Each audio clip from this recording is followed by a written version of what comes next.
Welcome, everybody, to our Pure O workshop. So glad that you could make it, and really happy to be here talking to you all today about Pure O, or purely obsessional OCD, as that's really what it stands for. So thank you for coming.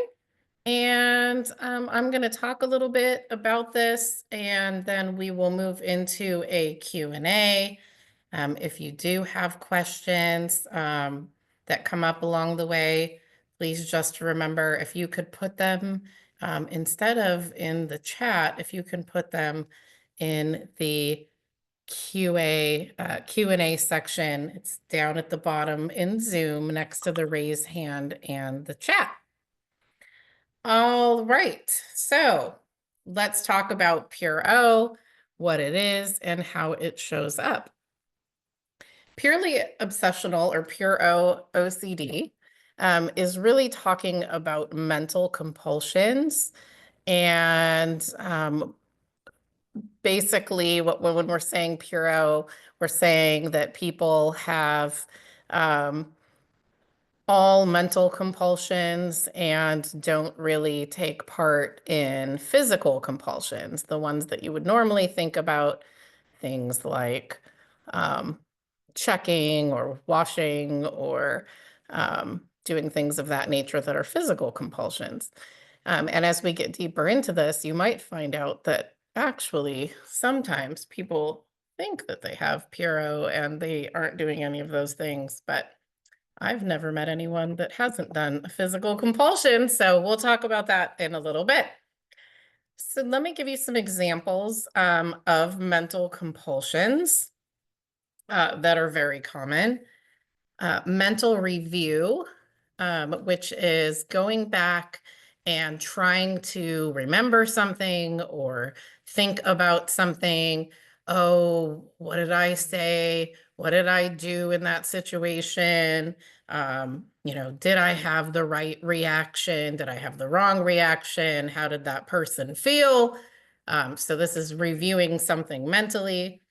Rumination, which is also pretty much just means overthinking. So just overthinking. Mental checking is also very common. So checking how I feel, checking what's in my head, checking how I feel while having a thought. That would be one. Trying to solve, which is pretty much the basis of all OCD, is trying to solve the impossible. So trying to figure something out by thinking about it a lot.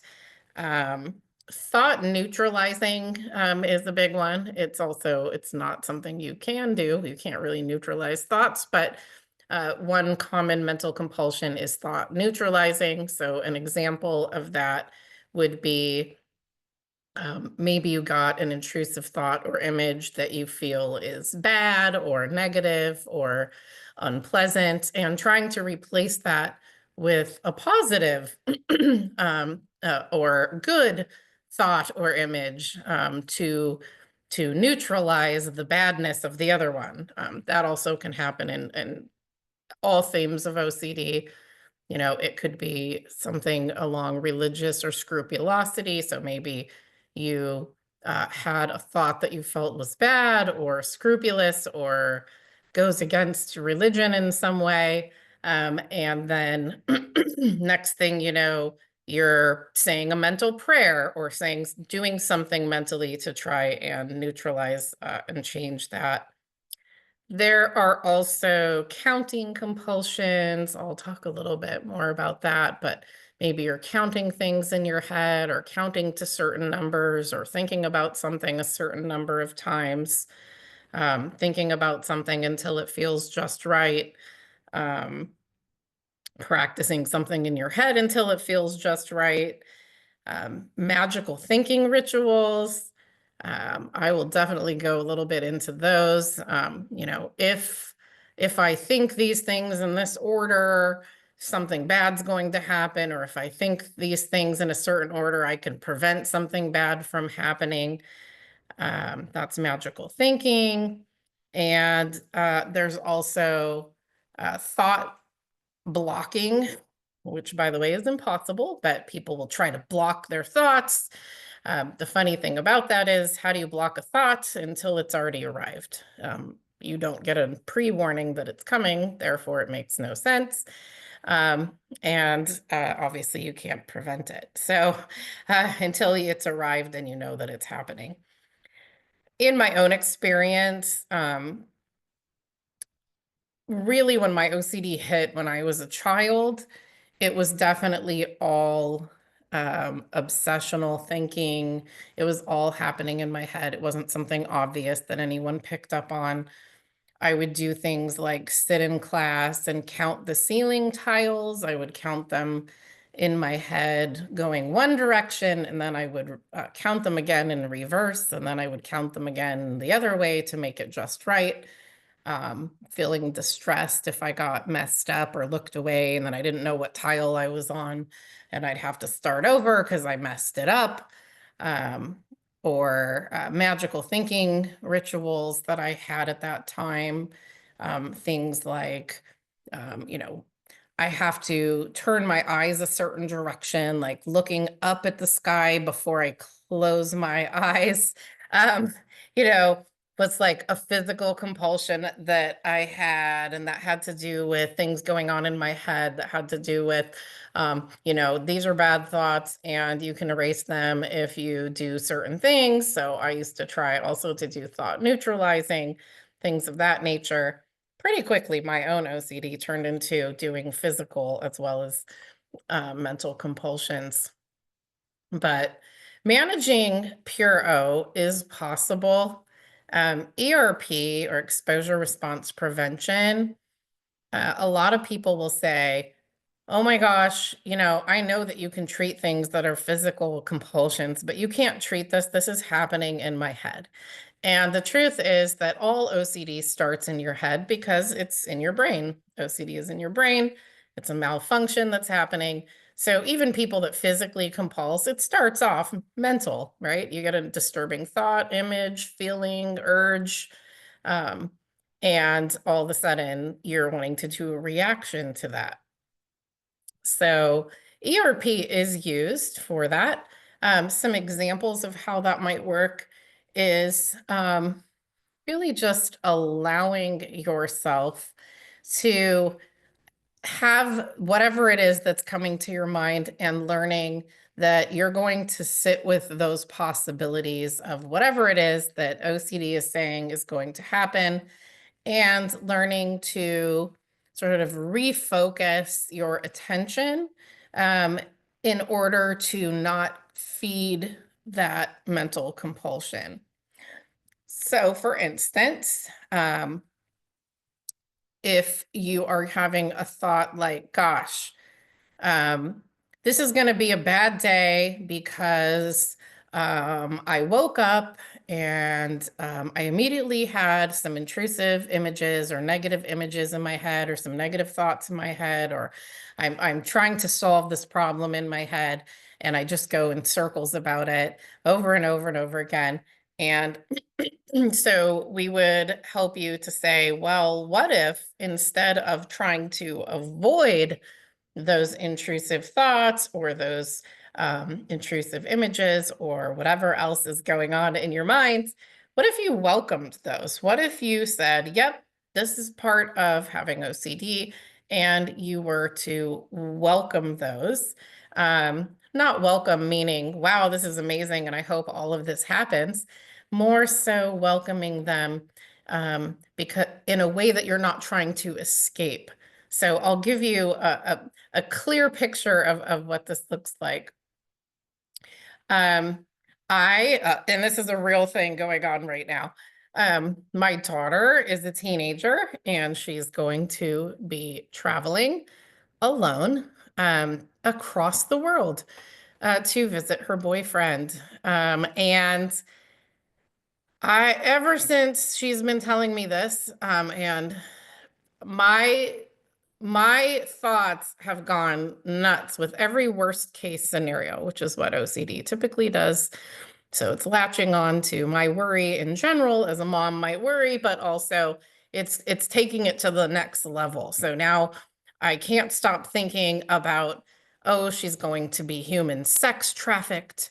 And are you a bad mom if you don't go? And are you a bad mom if you don't protect her from that? And also, what if that happens? And then if that happens, how will you feel? And if how you feel is like this, and then you're never going to be able to be okay again if something happens that's bad and you weren't there. And it just plays out and plays out, and the anxiety and all of the stress that comes from that just goes on and on. And at first, you may not recognize that you're actually ruminating or obsessing. So I didn't at first. I was like, well, this is what normal, parents would worry about. That makes sense. And then I realized I was kind of like gassing myself up the more and more that I'm thinking about this. And then I thought, oh gosh, I'm ruminating. Now that I recognize that I'm ruminating and having these mental compulsions going on, I need to pull myself and my attention into what's going on in this moment. Because in this moment, my daughter hasn't even traveled. She's not on a plane. She's not in a different country. None of this is going on. Terrible outcomes have not happened.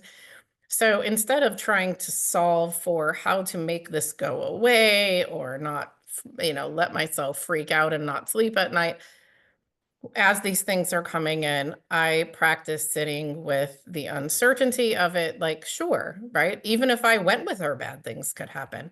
Maybe our plane would crash. Maybe, we can't solve for every possibility. And I can accept that I cannot solve for every single possibility that could ever happen.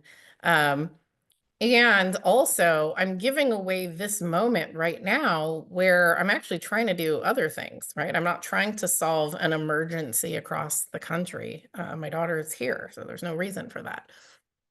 And so we learn strategies for saying, okay, yes, anything's possible. Yes, those things are possible. But they're not happening right now. So I'm going to refocus my attention on something that's more values-based, something that I do want to do right now. Whether that's working, going to school, cooking, spending time with loved ones. And I think that that's really important to keep track of. People say, I can't stop myself from ruminating. So here's the truth about it. The truth about it is that in order to stay stuck in a mental compulsion, whether it's doing a ritual that's mental or reviewing or ruminating, you have to be giving it the space for that to happen. I call it spacing out. Some people call it daydreaming. But what you know is that if you give it that time to play out all of these worst case scenarios, it's going to. And if you allow yourself to continue to do the mental rituals, like I'm going to solve this, I'm going to figure it out, I'm going to think about this until it's solved. If you continue to do that, it actually feeds OCD and it makes OCD louder, makes your symptoms louder. And the truth is that you aren't going to solve whatever it is you're trying to solve by, thinking about it to death, or replacing things. Like, again, that's why we call it magical thinking, doing magical rituals that somehow keep people safe or, prevent harm or bad things from happening. Sometimes people try to thought block. I'll just block those bad thoughts. Again, it's not possible. But if you are doing something that takes all of your present moment focus, you cannot also ruminate or do mental compulsions. Our brains are not that complicated. It's unable to do that. So, for instance, if you were to sit down and solve a complicated math equation, that would take all of your focus. You'd be working out the different steps of the problem, and you would not at the same time be able to do a magical ritual in your brain or ruminate about worst case scenarios because you were focusing your attention on what it is that you're doing in this moment. Now, can we know in advance if we're going to do a mental compulsion? Sometimes. Sometimes, like if you're like, well, you know what? I'm going to figure out how I'm going to do X, Y, and Z. Well, now you're preparing to do something, sure. Or I'm going to do my magical ritual. I'm going to do my mental prayer that erases bad from the day. These are choices that we walk into. We do this, we say, I'm about to do this thing, and we do this thing. So that would be something you have control over. You don't have to do that ritual. You feel like you have to do the ritual, but you don't have to do the ritual. Now, with rumination, it's a little trickier because you don't know you're ruminating until you're ruminating, typically. It always starts off innocently. I'm just going to solve this. I'm just going to, think about this normal thing. And very quickly, we can find out that we fell down a rumination hole. And if that does happen, or when that does happen, the important part is noticing that, becoming aware that that's happening. So some of what we do in ERP is awareness training. So number one is making you aware of things that are mental compulsions, because maybe you don't know. I know that when I was growing up, I didn't know I was doing mental compulsions. I just thought I was like everybody else, and I had thoughts, and I was counting, and I was doing magical things in my head and thinking things in certain ways. And I didn't think that was weird. I just thought that's just what I do. That's probably what other people do. But we help you to become aware of what is a compulsion that is mental, and also how can I, once I figure out what's happening, stop it and refocus my attention elsewhere, but not feeling like I need to escape what is happening, not escape whatever the fear is, or whatever it is that you're trying to solve so urgently. Just leave it alone. Just leave it there. Um, don't judge it as good or bad. Just leave it there and go on and pick yourself up and do something else. I will say that I've never met anyone in over 20 years of treating OCD who actually has never done a physical compulsion. While the majority of the compulsions can be mental and going through, a thinking process, most people at some point do things that are physical compulsions without realizing that they are, such as confessing out loud to somebody like, oh my gosh, you know what? I'm thinking about this thing, and it's really bothering me. Well, that's a physical compulsion. Seeking reassurance or certainty from somebody. Oh my gosh, like, do you think that it's reasonable for me to let my daughter travel across the world alone? Do you think that something bad would happen? Do something like that? If I start asking people about it, that is seeking reassurance. That's a physical compulsion. If I, well, here's something. I wanted to go online and look at the rates of human sex trafficking at all of the various stops she'll be making on her plane journey. That would be researching online. So anytime you research something online, that's a physical compulsion. Um, it would be very rare that somebody just walks around with all intrusive thoughts, all intrusive uh, obsessions and compulsions happening in their brain, and they actually never do any of those things. So some people will argue there's no such thing as pure O, and some people will say there is. I like to say mostly O. So mostly obsessing in my head most of the time. And maybe I might sneak out a physical compulsion along the way. So that's sort of in a nutshell about Pure O and how we treat it, and how to help people notice what those things are, be aware of it, to help interrupt the process as quickly as possible before you fall down the mental compulsion rabbit hole, and how to sort of get up and shake yourself out of that and allow space for doing something that is actually valuable and enjoyable to you.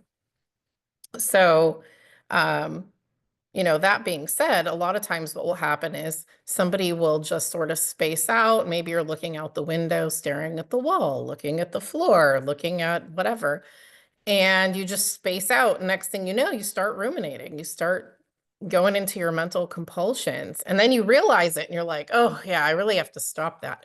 And then you just space out again right away. And it just happens over and over and over again like that. And one of my biggest tips for people are, if where you are and what you're doing is making you fall into mental compulsions, get up and move. Get up. Go get an ice cube. Put an ice cube on your neck. That'll remind you where you are right here and right now. Oh my gosh, wow, that's yep, that's cold. Um, Focus on the sensations of what's going on right here in this moment, Oh, I'm kind of warm and my chair is pretty soft and I smell coffee brewing. So those are just some examples of some ways that we help people to stay out of their head, out of their ruminations, and stay present in the moment. Sometimes it could be writing something out, but whatever it is that helps you to stay present. Um, so I have been successfully working with OCD, mental compulsions, Pure O, and all versions of OCD. Like I said, for over 20 years, I've had OCD for a really long time, since I was 4. So just really long time, over 40 years. And I have been able to keep my OCD manageable for the past 20 years using ERP. There are a lot of, I'm just going to call them wacky ideas out there, and people that will say, oh, there's this evidence-based treatment, but it's not. Or say, oh, there's this quick fix. You can solve this in a weekend workshop. I've also seen, oh gosh, if anyone's on social media, you've seen these silly toys and stuffed animals you can get, and these OCD apps. Solve OCD now with this app, or with this bear that has a heartbeat and lights up. That would be great if we could just buy ourselves, a stuffed animal and solve OCD. Trust me, I would have that. Or if we could just go to a weekend workshop. But OCD is something that takes time. And it can be difficult. It can feel difficult at first, but I always tell people, isn't it difficult living with OCD that's out of control and untreated? So you're already uncomfortable. What if you were to instead be uncomfortable because you're doing OCD treatment? And then over time, you're going to get more and more comfortable. And then you're actually going to be able to learn how to manage your symptoms. So that's where I'm at on that part of life and management with OCD. And I hope that others would join me in that. So with that, I'm going to open up to the Q&A. Let me get that open here, and I will answer some questions. Okay, great question. How do I get in a mindset of not believing the thoughts and seeing them as irrelevant? So this kind of is a great question, and I'll explain why you believe it and why it feels so serious. We get what I call a chemical shower when our OCD goes off. So for starters, all OCD is the same. There's no special types of OCD where it's in a different, it's different than the next person's OCD. All OCD is in the same spot, doing the same thing, giving us this messages. It's just that the content varies, which is why we describe different themes, so that people understand it can pop up in different ways, can rotate, it can, you can have multiple themes at once, like I do. And the reason that feels real is we have an emergency response system in our brains that is built, and it's for real life emergencies, and it's built so that if something happens, that is urgent. Let's say a fire alarm goes off and you're in a building. All of your brain and your body have to prepare to solve and be ready to get out of danger and react very quickly. So immediately you get a rush of chemicals and hormones, cortisol, and so many other different things going on, adrenaline. And those prepare your body physically as well as mentally to prepare to solve this problem or this emergency. So whether it's running away or knowing that you're supposed to pick up the phone and call 911. So it feels real. Now, when OCD goes off, it's the exact same system that goes off, the same one that goes off when we have a real emergency, such as a fire. And our brains, for whatever reason, cannot tell the difference between that alarm going off because of a real reason or the alarm going off because of OCD. So we feel like it's real. We feel like we have to solve it. I use radical acceptance of the fact that, hey, guess what? You have OCD. You know you have OCD. You know that you're going to get these feelings and these thoughts, and you can just leave them there. It's when you start evaluating and giving them meaning that you really start to fall down the rabbit hole. So even if it's something very serious, I get intrusive thoughts about throwing myself out of windows and pushing my daughter down the stairs and doing all kinds of things. And I get the same chemical shower as other people, but I am also very well aware that these are things that keep coming up. And I know that OCD attacks things we care about. It attacks our values. And that's really almost like a confirmation for me, like, oh, it's attacking my daughter. So obviously I love her and I don't really actually want to hurt her. Because if it was saying something like you're going to go, I don't know, you're going to go smack somebody and I really didn't like that person, that probably wouldn't bother me very much. So OCD always says the negatives, the worst case scenarios. It's always bad. It's never come to you to say anything nice or hopeful. And so when those things come, we just practice not judging them and leaving them there because we understand why it's happening. How does ERP apply to mental compulsions, especially when the compulsion is obsessing over the rumination? For example, ruminating on how depressed or anxious I feel and then worrying I'm going to or will go insane. That's a great question. And that is also a very common one that comes up. It starts with, ERP again, it is facing our fears, the fears that are coming up because of OCD, and realizing that we don't have control over the past, over the future, over what might happen. We aren't going to be able to solve everything all the time. So, for instance, oh my gosh, I feel depressed and I feel anxious. And oh my gosh, what if this means I'm going to go insane? Well, how would you solve that? I mean, would you know if you were insane? Are you insane in this moment? It brings us back to that sort of mindfulness, present moment focus. And we could go, yes, okay, I can acknowledge that I feel depressed. I can acknowledge that I feel anxious. I can acknowledge that I'm having worries that maybe I'm going to go insane. But in this moment, I am, cooking dinner. So I'm just going to cook dinner and I'm going to let that sit there. And I will deal with it if and when it happens. One of my most favorite things that I like to tell people when I work with them, it's a question that you can ask yourself with a reply. Is this happening right now in this moment? If not, move on and do a values-based activity instead.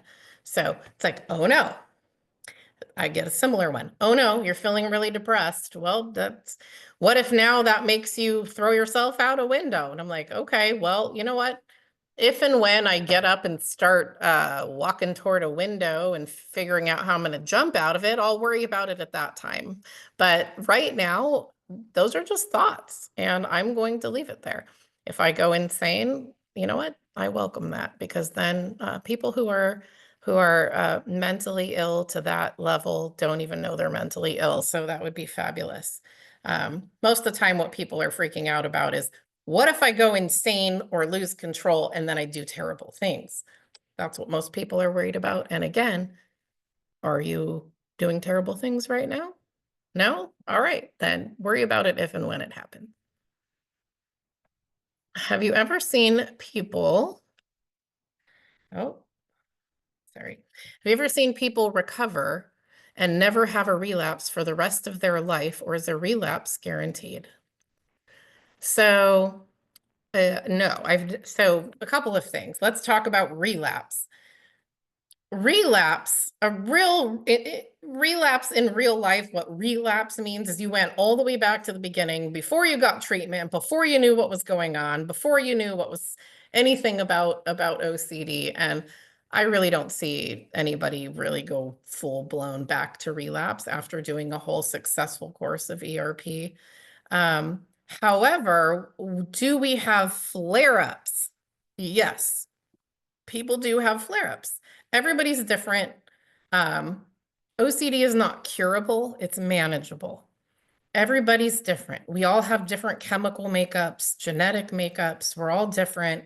And this is why we can't find answers about ourselves and our symptoms and how to manage them and what's going to happen by searching online and seeing what happened to other people, because we're not other people, we are ourselves. So for instance, have I heard of people going days or weeks or months without having any obsessions? Sure. Or compulsions? Absolutely. However, no, I've never seen anyone go forever. Maybe, you know, I still get intrusive thoughts. I just don't feed into them the great majority of the time. And I try not to fall down rabbit holes. And as you get treatment, your symptoms start to bother you less. You get less intensity of distress and anxiety at the time, and you're more easily able to move on. So that's the good part about it. I'm having a hard time distinguishing when obsessions end and mental compulsions begin. Any tips how to manage that? That sounds a whole lot like meta OCD. Meta OCD being OCD about OCD, and trying to figure it out. So like you're saying, I need to know when I'm done obsessing and I start my mental compulsions. In ERP, we would say, don't try to figure it out. Just take your attention and do something else instead of trying to figure it out. There's not a perfect certain answer for that now, is there, right? Trying to figure it out is a compulsion, if that's helpful. But yeah, that's really what it is. You don't need to know, you just need to do something else. There's no 100% certainty test, right? There's no like machine you put your finger in and you're like, am I compulsing or obsessing right now? Doesn't really matter anyway. We just need to move forward, and we just need to do whatever it is that we're trying to do with our day at that time, whether it's sleep or work or go to school or eat or spend time with family. All right. Being afraid that you did something wrong to someone and or are a horrible person is usually OCD mental review. What if it's true? What if when we have OCD, how are we supposed to figure out if we've done something to break a relationship that we need to fix or if it's OCD? It's a good question. First of all, let me start with people who get intrusive thoughts and intrusive images and all of these things going on are often pretty cruel to themselves and don't give themselves a lot of self-compassion and don't give themselves a lot of self-kindness. And if somebody else came up to you suffering with these things, you would give them a lot of compassion and understanding and patience and kindness. And we have to give that to ourselves as well. So when you say, I'm trying to figure out if I've done something to break a relationship or if it's OCD, it's that figuring out. There's no way for you to figure it out by thinking through it. It's not going to come up with an answer. You could ask a person, right? But even that isn't 100% certainty. What if you went to that relationship, to that person, and you said, I want to know, did I do something that broke this relationship that needs to be fixed, or was it something else? Well, what if that person's not honest with us? We still don't have the answer, right? So if you have a question for somebody and you need to ask them that question and they have an answer for you and you can fix it from there, that's wonderful. But trying to solve it just by thinking about it and reviewing, that's not going to work. That's going to make you more and more confused. And really, OCD treatment is really about stopping trying to solve things that are unsolvable. All right. I saw that you were going to be at the OCD conference in Chicago this year. Can you talk more about it in terms of what we'll do for those who are going this year? Oh, that's a great question. The IOCDF conference happens every year, and they talk a lot about OCD, and there'll be lots of different talks you can go to and activities, some social activities, some support groups that are available, a lot of different things. I'm giving 3 talks on different topics. I'm going to be presenting on multiple things, including contamination, OCD, and how sex and relationships can be affected by OCD, and also giving an advanced talk for therapists regarding working with the LGBTQ population who have OCD. So I highly recommend the conference. It's amazing, and it's a great place to find community. How do you know if the obsessions are obsessions and not real anxiety? It's again, now we're talking about trying to solve it. There's not a special machine. I always thought about this. This would kind of be amazing. What if every time we were having an OCD obsession, our thumb lit up? And we would have certainty. We'd go, there it is, definitely an obsession. All right, and then we would move on. We have to learn how to do that without our thumb lighting up and without certainty. You're not going to know. You know what? Even if it is real anxiety, what are you going to do about it? You still need to go on with your life and do what you need to do in your day to day. So that's what's important, is not trying to solve it. If it's real anxiety, great. If it's OCD anxiety, great. You're still going to need to go on with your day and not get stuck in it. How can you differentiate between an intrusive thought versus ruminating thought, since they all just feel like thoughts? Another good question, and another similar answer. The answer is not trying to solve it. Our brain doesn't know the difference between an intrusive thought, a ruminating thought, a compulsive thought. Nobody is able to 100% know the difference. In reality, for instance, you know, when you've been treated with ERP and you have moved on with your life and you're moving forward, sometimes you get a little bit of certainty. Like, I'm certain I'm not going to push my daughter down the stairs. That's creepy. I know I'm not a murderer. I know that I love my daughter. I know that I want to see her grow up. I know I have OCD. I know that it tells me that I'm going to do things that are harmful. But I just say, well, sure, it's possible. I mean, it is possible, right? It's not hard to push somebody down the stairs. It's not hard to do any of the things. Like, certainly throw myself out a window fairly easily. I just don't try to solve it. I'm like, yeah, okay, maybe. Sometimes people like to use the maybe, maybe not response. I like inserting humor instead of trying to solve it, is make it funny. OCD sucks, feels very serious, and it always makes us feel like we need to solve it and have the serious answer to get rid of the danger. But remember, that's part of the alarm system and chemical shower that's going off. We don't have to solve it. Is this an intrusive thought? Or am I ruminating? Who cares? Right now, I'm watching TV. Right now, I'm, enjoying my beverage or whatever it is you're doing. So it's about letting it be there. I've been hesitant to embrace ERP because my obsessive thoughts will just change into something equally distressing. The obsessive thought is always a proxy for that I'm bad. I'm not bad because of the thought, but the thought happens because I must think I'm bad. I'd prefer to solve the reason why I think I'm bad and not necessarily the obsessive thought. All right. Um, so a couple of things. One is ERP doesn't doesn't address one section of OCD and then like move to another section or figure out, you know, are you bad because you had this thought, or why are you having these thoughts? Um, ERP looks exactly the same no matter what theme, no matter what obsession that you're having, whether it's a mental or physical compulsion. It doesn't really matter. It all starts in your head and with some sort of obsessive fear and the resulting feeling like we need to solve it, escape it, figure it out so that we can get rid of this anxiety. Um, you most certainly could figure out why you think you're bad. I mean, that would be if that was separate from OCD. People with OCD are not bad. We get thoughts that feel bad, but we also, fun fact, do not create our intrusive thoughts. So because we're not responsible for them and we didn't create them, there's nothing to feel bad about.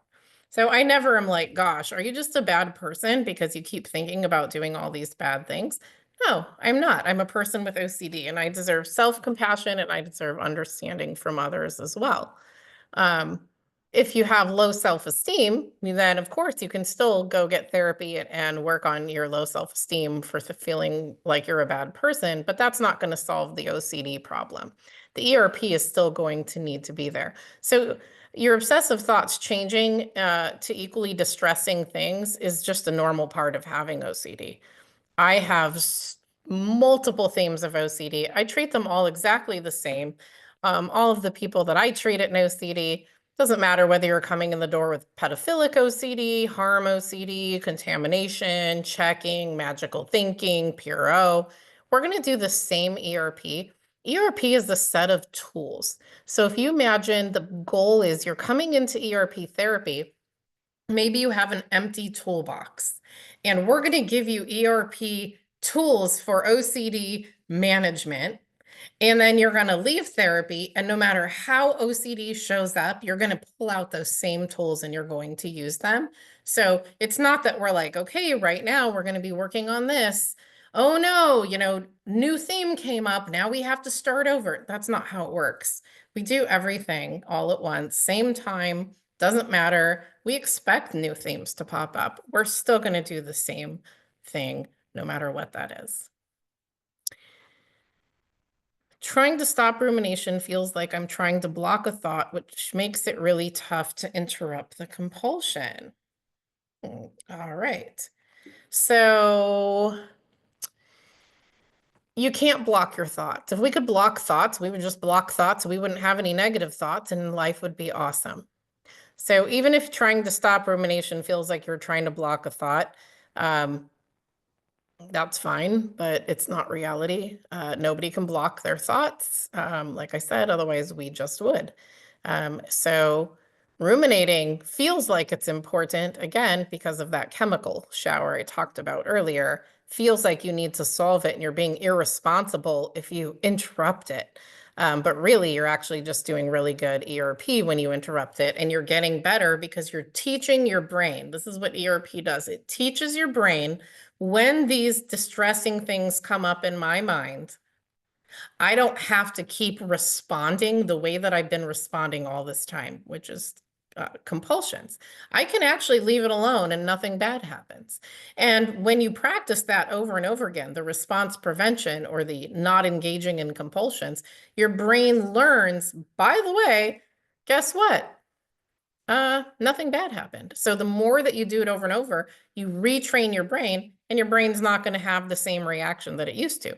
Just like now, if I probably an hour ago, I was like, oh yeah, you're totally going to go and, jump through the window. And it's like, okay, whatevs, I'm going to go get myself some ice water, and just move on. There's no reason why I need to finish thinking about why is that happening, blah blah blah blah blah. Like it's just like anything else. Are you a bad mom? Are you making the right decisions? Like, I'm not going to solve that right now. I'm going to just move on with my day. How do you know you aren't solving a problem and you're ruminating? Great question. Well, rumination versus problem solving. Rumination feels urgent. It feels like I have to figure this out. You're feeling really uncomfortable. And you're searching for something that probably isn't solvable right now in this moment. For instance, trying to solve something that already happened in the past. Well, good news, unless you have a time machine, you're not going back in time. And unless you have a future forecaster, you're not going to go forward in time. So if you're trying to solve a problem, which sometimes something innocently does start as solving a problem and then quickly goes downhill into rumination, you'll find that you're stuck and you'll know that that's what's happening. I have a hard time differentiating between avoidance and not giving the space for compulsions. Can you explain the difference? Um, so Avoidance as a compulsion isn't just avoidance in general. It's avoiding something that's triggering. So if you're like, when I go into this building, I feel triggered, and therefore I'm not going to go into that building anymore. I'm going to quit my job or quit school or quit going to the church I love or a library, and I'm going to avoid it because I am terrified that if I go in there, something bad's going to happen. So that would be a compulsive avoidance versus just, hey, I'm just not going to do a compulsion right now. What if you get false memories and intrusive thoughts? Ruminating all the time. How do I stop this? So I love that you talked about false memories. False memories happen because you ruminated too much, believe it or not. Our brains are very, very logical, and they don't like us to try to solve something very long without having an answer. So we tend to get false memory OCD when we keep trying to figure out something. Did that happen? Did it happen like this? I'm not sure. And then your brain, because it's a logical organ, fills in the blanks for you with some terrible worst case scenario. It's never something positive. And that's how false memories are created. So that's why I very much recommend working with somebody who does ERP therapy to help you understand why it's important not to fall into that. I have violent, intrusive thoughts or sexual thoughts when I'm triggered or angry, kind of like those make me feel so much worse. How can I go about not feeling like a horrible person if I don't do the rituals to keep people safe or show that I don't want those horrible situations to happen? I'm really stuck on this and I need help. I also get very violent, intrusive thoughts, sometimes sexual thoughts, also contamination thoughts, and responsibility thoughts. So, magical thinking is called magical thinking for a reason. So, what happened before you were quote unquote keeping people safe with your magic ritual? They were okay. And if I guarantee that even if you do your magical ritual every day for the rest of your life, bad things are still going to happen because that's why they're magical rituals. You don't have control. That's why it's magical. If you had enough control that you could stop bad things from happening, wouldn't you just do that? Wouldn't we all do it? Like people say, knock on wood. I'm like, so if I get a piece of wood and I just knock every second for the rest of my life, nothing bad's ever going to happen? That's not even reasonable, right? Or I'm going to keep somebody alive forever till they're 205 because I do a magical ritual. No one will die or bad things won't happen. So some of it's a little bit of sort of reality checking yourself and realizing that this is not going to work. So letting yourself just not do the magical ritual and seeing what happens would be part of ERP. I really struggle to stop mental compulsions at nighttime if I wake up. It requires me to wake up and be alert to interrupt it. Do you have guidance on this? Absolutely. That definitely happens. Sometimes it happens when you're going to bed, pretty much any time that's quiet. And then you can hear your thoughts. People tend to struggle. If you wake up and you get intrusive thoughts, which I do as well, I wake up to go to the bathroom several times a night. And oftentimes my first thought is some intrusive thought.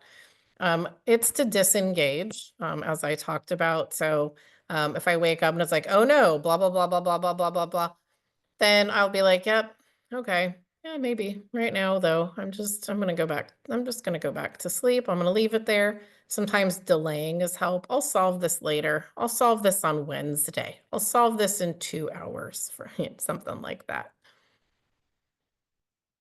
I've been worried about complex theological questions since my teenage years. I know now that this is existential OCD.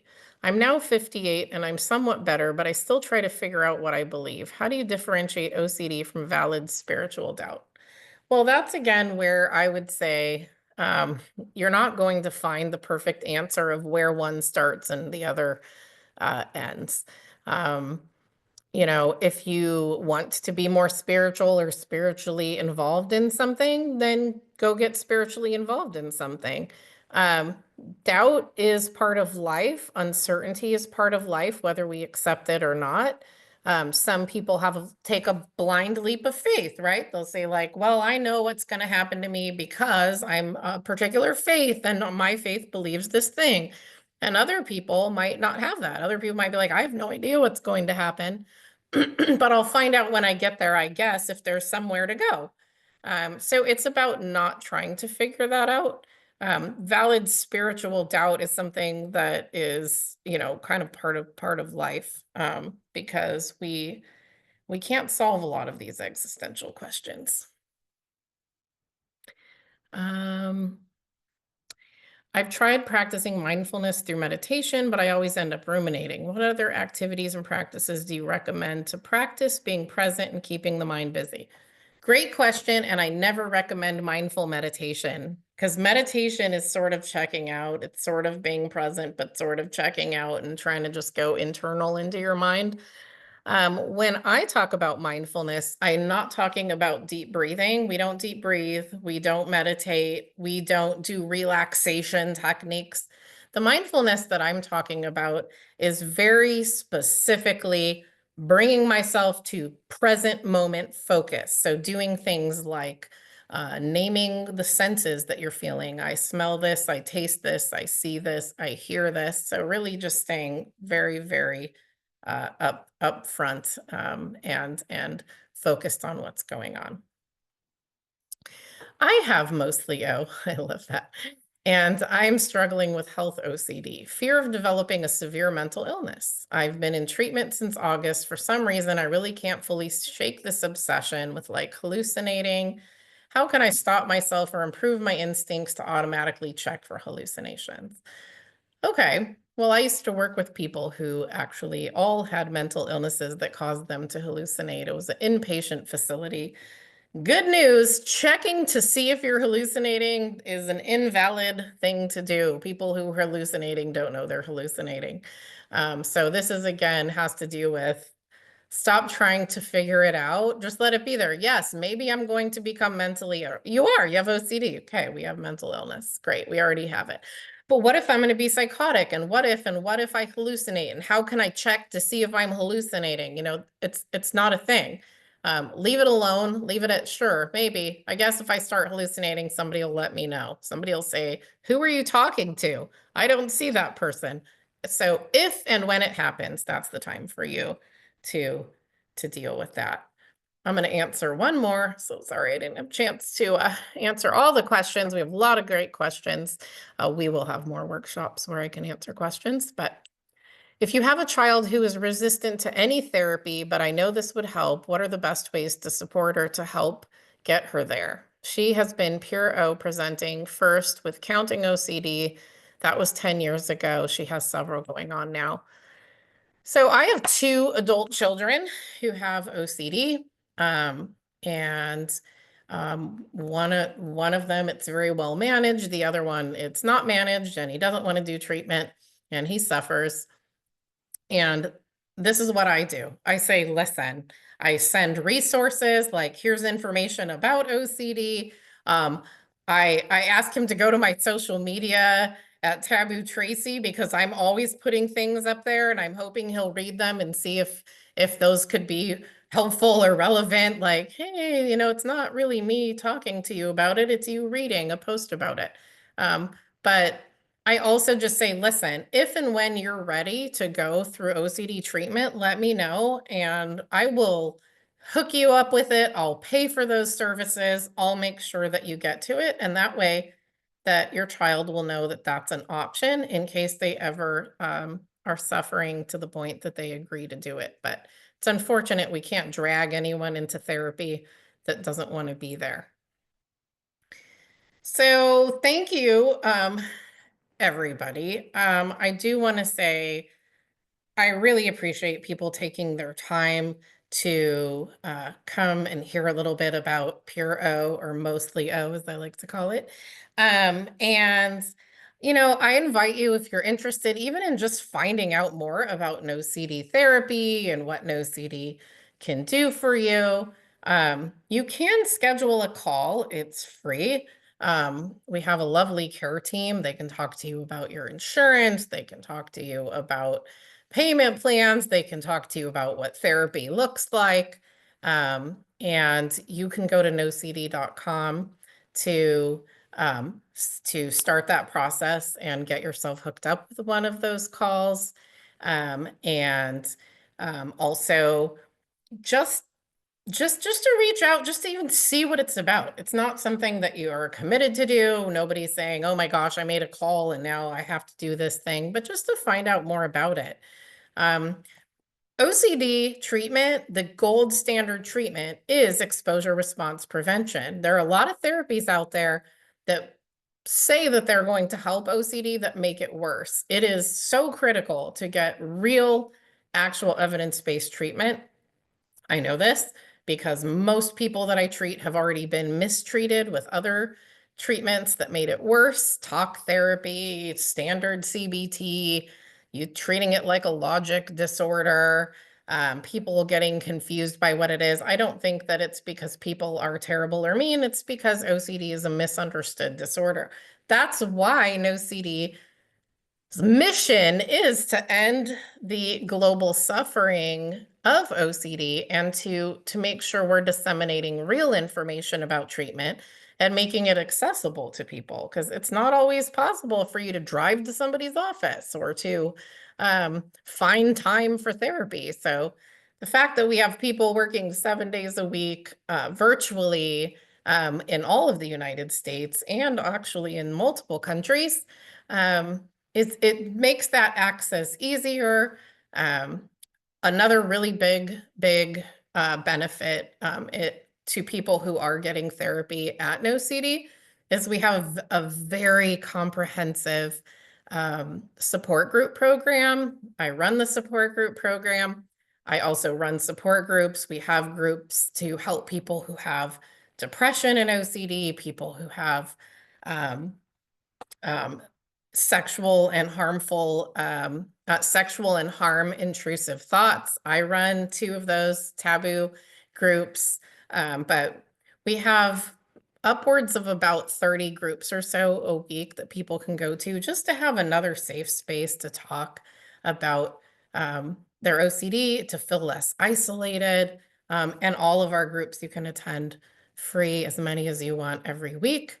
So I really do invite you. You can find us on all the social medias, but you can head over to nocd.com if you're interested in booking a free call and just asking, ask whatever questions you might have, and we will be happy to answer those for you. And I hope that you have a lovely evening or morning, wherever you might be, and that you find the treatment and help that you deserve.